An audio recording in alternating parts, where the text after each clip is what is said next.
Across history, few flowers have captured the human heart quite like the carnation. Known as the flower of the gods, this resilient bloom carries tales as rich as its fragrance.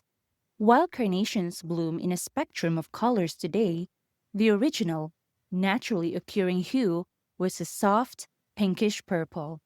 The pink carnation holds a special place in tradition. According to an ancient Christian legend, these delicate blossoms first sprang from the ground where the Virgin Mary's tears fell as she watched Jesus carry the cross.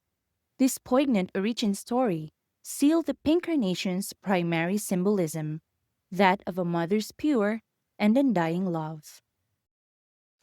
Ang saya ko ngayong araw. Pagkagising ko, napakaganda ng panahon. Maliwanag ang araw at malamig ang hangin. Nagluto ako ng paborito kong almusal at pinatugtog ang playlist na nakakapagpasaya sa akin. Pagkatapos, lumabas ako at naglakad-lakad sa park. May batang tumatawa, may alagang aso na tumatakbo at lahat ng tao parang masaya lang. Gusto ko lang sabihin, kahit may mga problema, may mga araw na ganito na punong-puno ng good vibes at yon ang nagpaparamdam na buhay tayo, buo at masaya. Sa kasing-kasing sa yuta, nagatindog ang kalasangan, usa ka lugar nga puno sa kinabuhi o gahilom.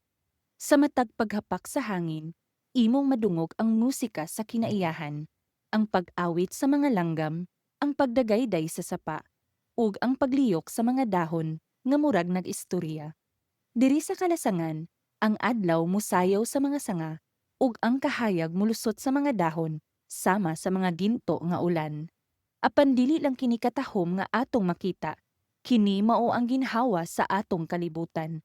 Ang matag kahoy, usa ka bantay sa atong kinabuhi. Panalipdi ang kalasangan, kay kung mawala kini, mawala usab ang usa ka bahin sa atong kaugalingon.